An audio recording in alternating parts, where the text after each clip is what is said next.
quite some few things that might inspire all of us. So that is why today's topic, it's about the relics of the past. The relics of the past.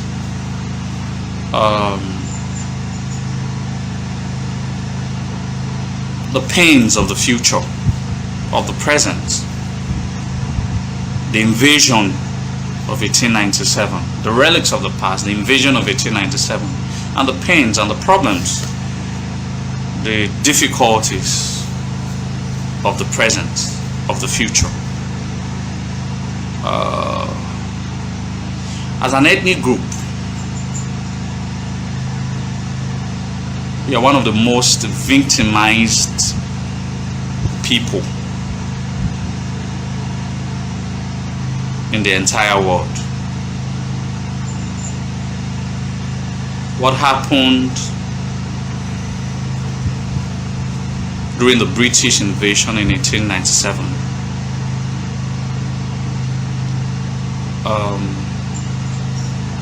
What happened during the British invasion 1897 was not, if it had happened to other ethnic nationalities, if it had happened to every other ethnic nationalities, they would have been lost in history. But we are still here, trying to find our feet, trying to put things right as best as a people, trying to get a better future for our generations yet unborn. It is important that we must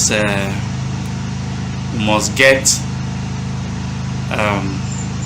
a lot of these things correctly, so as to chart a more purposeful future. I know a whole lot of you ask, why have I allowed Monkey Face to be here in this program? I allowed him because I'm convinced strongly that through my program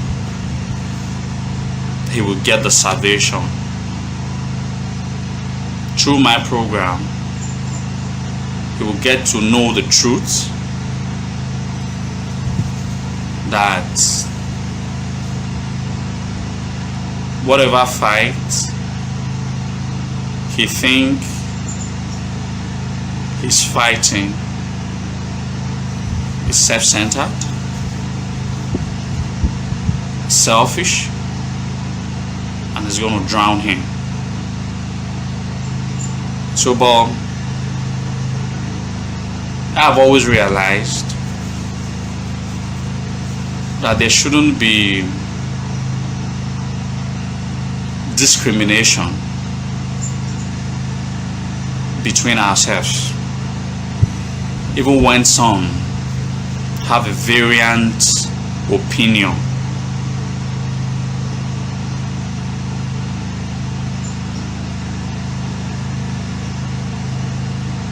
During the British invasion in 1897,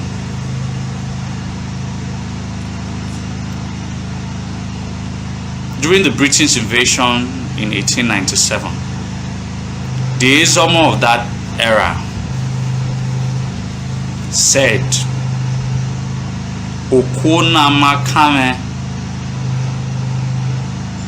a Benin man who abandoned his people.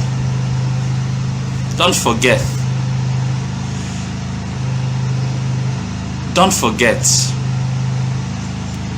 it's almost supposed to be, he's the second in command in our war generalissimo after the Eyase.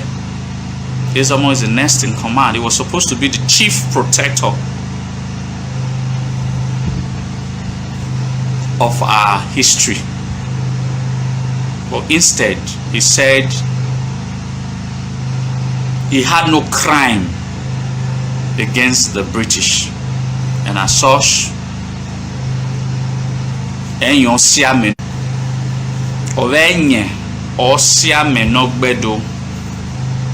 These are some of the stories that have not been told. The Ezomo of the British invasion 1897 deliberately abandoned his king to his fate.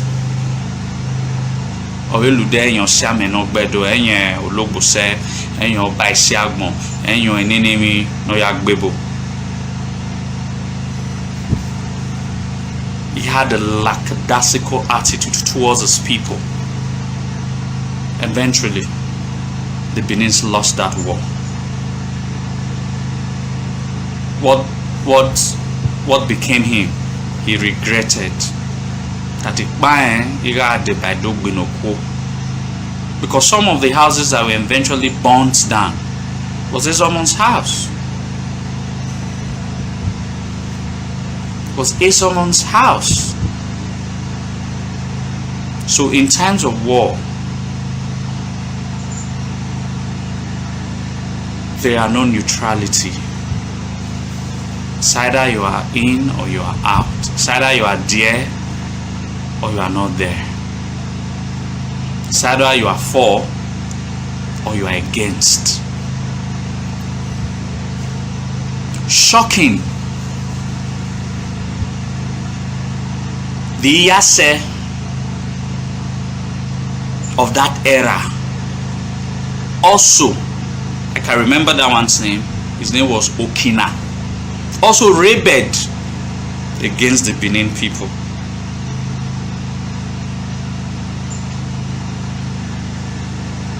The rebel, you don't, why I said you people shouldn't insult him.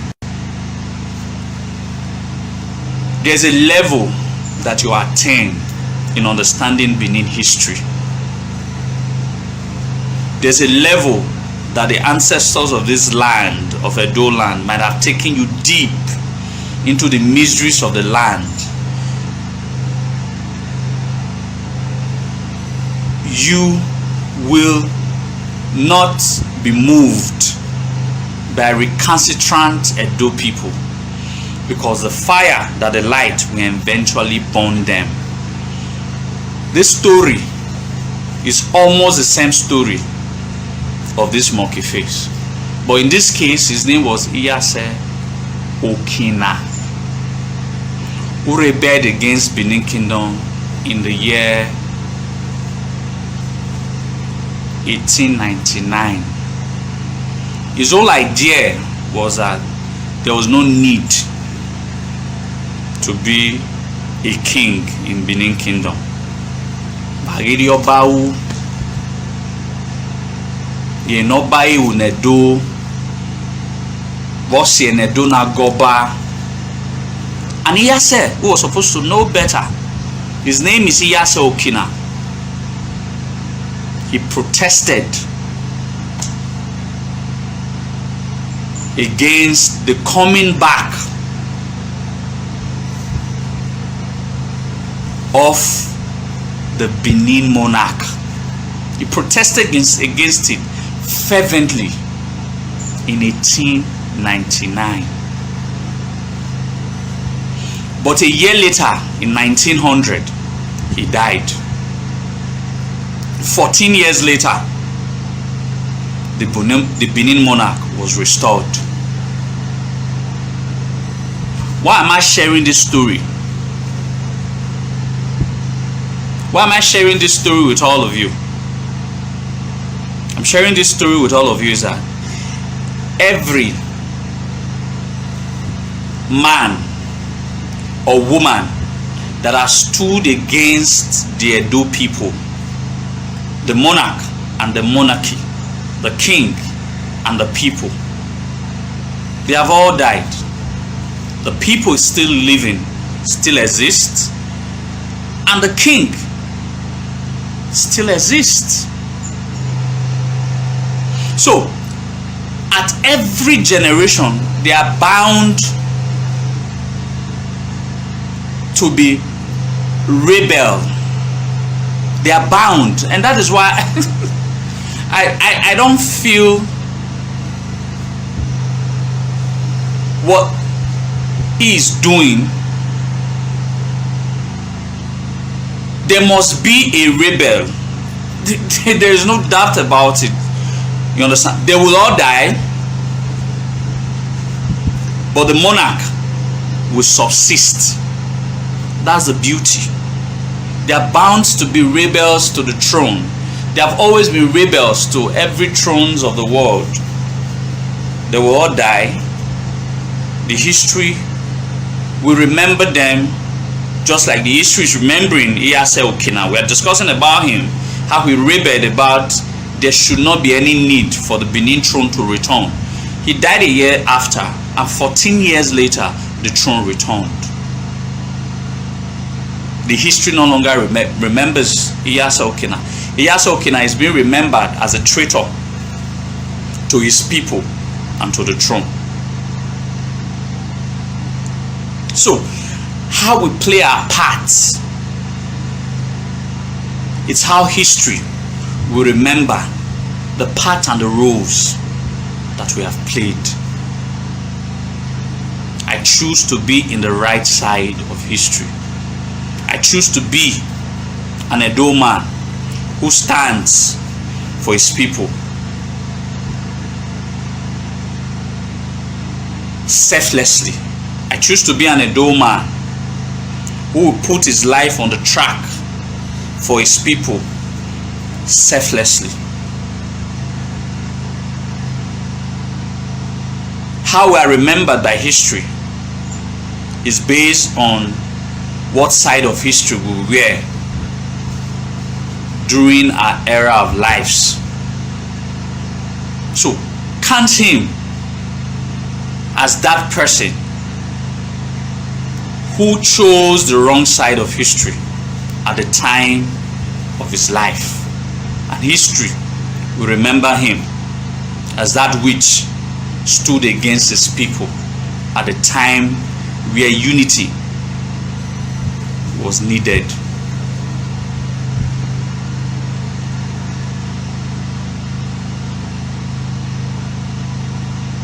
All right, so having said that, the British invasion of 1897 was meant to crush us. The essence of the British was not only interested in defeating the Edo people. They had no interest. That was not what they were interested only. They were interested in exterminating us from the very surface of the earth. From the very surface of the earth. They saw a very unique race, the most unique of all the races they have met in the African continent. They had one mandate: exterminate them from the surface of the earth. Everything that has to do as regards a Benin man, every single territories that we had was taken away from us and given to our neighbors. And those who dissected our land were not allowed to return back for close to 50 years until they became almost forcefully acculturated to our neighbors. The British plan was to completely destroy us. The British plan is to still destroy us.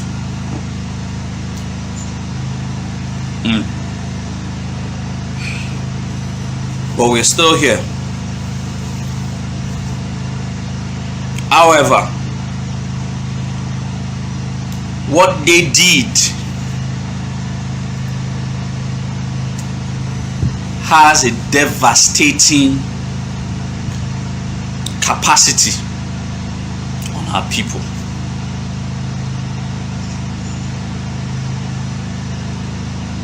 Amai kui de diao nagamie nari on ivie do yeragbon. Ana hulivie do ni bun yo tedore. The ones around to the present day Southwest were never allowed. In short, there was a protest between 1905 to 1907 of the Edo indigenes around to the Yoruba, present day Yoruba land, that they wanted to return home. But the British said, on no account should anybody who has left the city, Benin City, to return back. So they were serious in ensuring that an ethnic group, a race called the Edo race, a kingdom or an empire called the Benin, should never be seen. But shockingly, our ancestors prevailed. We are still here. But we need to get it right. We need to get it right. Otherwise, we are no longer, our destiny no longer lies in the hands of the British. Our destiny solely lies on our hands. And how we go about it will determine the future that we might create for our generations unborn. The relics of the past has really affected us in all ways, psychologically, emotionally, in all ways that you can think of. In all ways that you can think of. But what can we do to salvage the situations? That is what is most important. That is what is most important.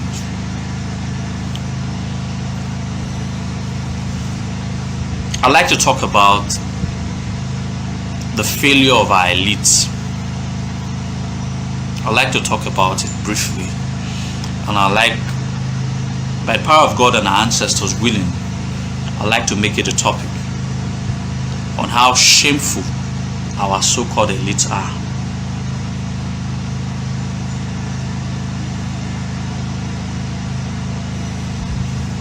The times of kings are not gone. That's what you don't understand. Osakwe. When God created us, He created us with a structured leadership.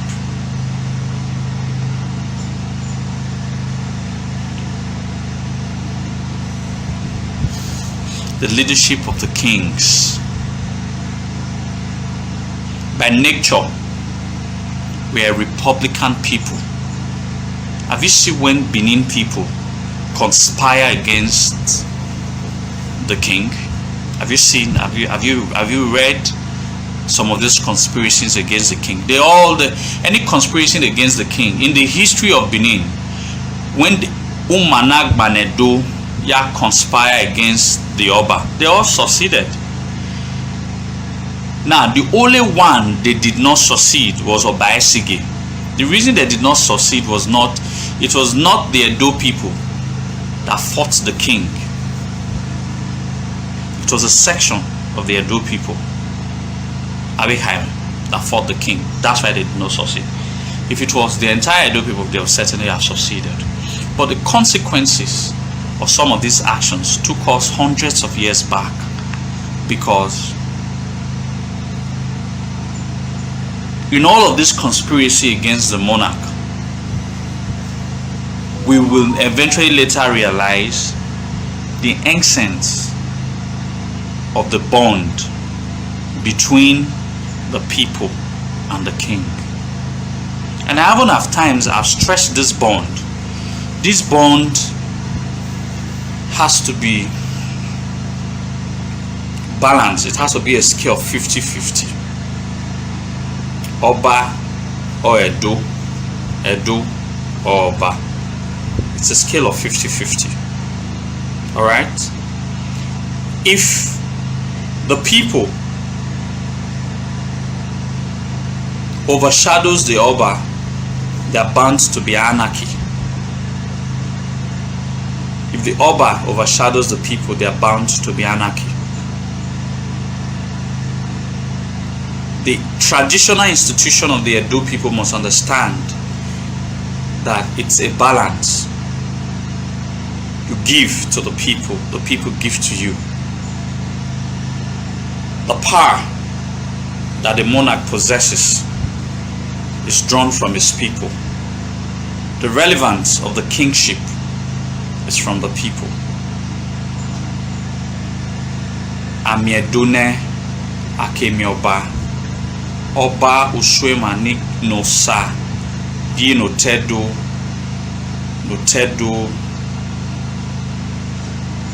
yanyose. We must understand this balance. In one of our topic, I'm going to speak on this balance. All right, but let me not deviate. My grief today is against our elites, or our so-called elites. We have had series of struggles. We have had the Benin just struggle. In recent times, the struggle that I am aware of. The Benin just struggle at Gelegele environs. We had the Benin Shekiri struggle at Ologbo. And even in recent times, the kingship of the Olu of Warri. I'm yet to see any of the elites. When I mean elites, I'm talking about the Enigis. I'm talking about the Ohens. I'm talking about the Okaigilis. I'm talking about the Okaios. Those that are traditionally empowered to be a servant to the Edo people. What roles are being played in recent times to assist the Edo nationality to fight for the survivor of the Edo people? The old Benin society was built on a foundation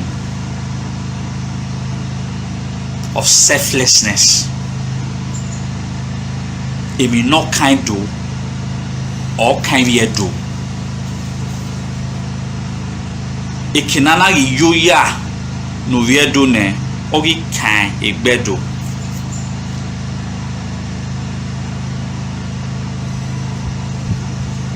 Adesuwa was a daughter of Ezomo, and she was murdered by the Obuluku king. Edona ve ari ovie dozese awano. Gaya tam Obuluku king. Osuima ogbe. And a war was declared upon.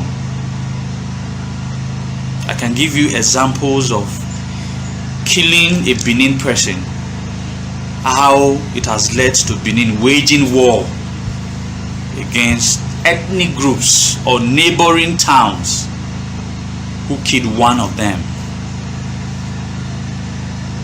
The strength of unity. Akugbewaro. There was selflessness. There were people who were selfless to the very cause of Benin land. Extremely selfless. But today, what do we have? Bunch of useless, stupid, ragged, self-centered leaders. I see them a lot and I feel so ashamed of their ignorance, of their dishonesty, their stupidity, even as elders, who in times of turbulence and troubles, they were supposed to be the bastion, some we need to lean on. But you see those guys? They are fucking self-centered.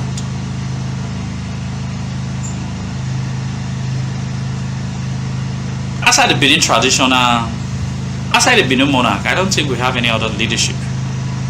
Is there any Edo man that you think every Edo man must run to outside the Oba Benin? At all.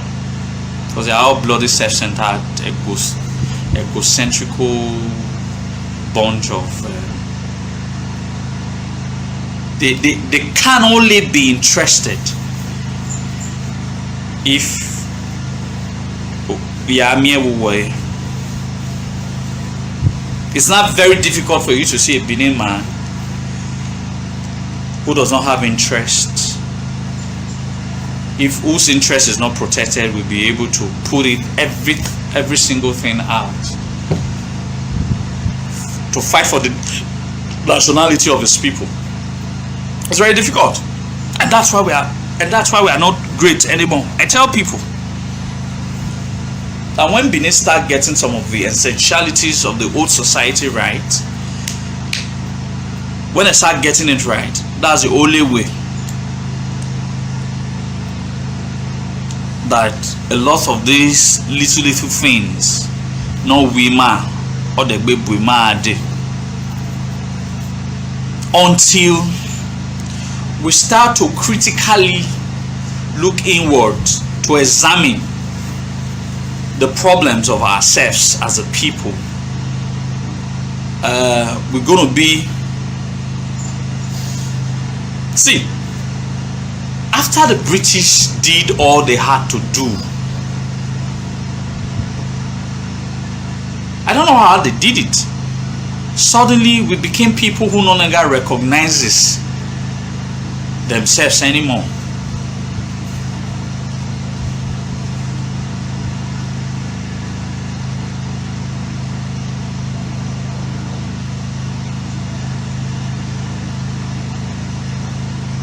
They no longer recognizes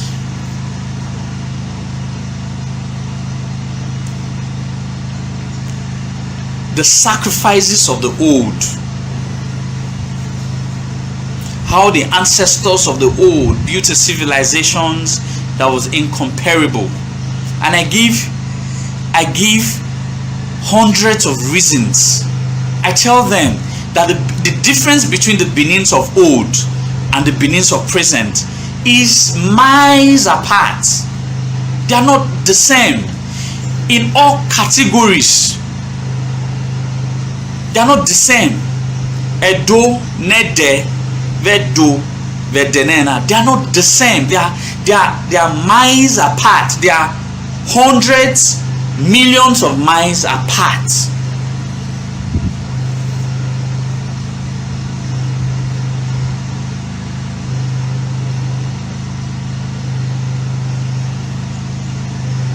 Millions of miles apart. We no longer have morals, and morals is almost zero. Again, there. Me we do equine we wo radio bokan o yan we gbon no maru e. You know, they had pride. The pride that they had was not the useless pride that we now have. A pride of that's the useless pride now. But knowing fully well that the old Benin society was built on hard work and excellence. I've talked about I've talked about this in several occasions, that hard work, evario bow. See, we try to hide. We tried to hide under the guise of religion. It is not religion. I don't see our problem is beyond religion. Don't forget, during the times of Obaisigi, there was religion, but the Benins had a unity of purpose. They were not divided. That is why I tell people, that is why a lot of people have mistook what I stand for their own modernity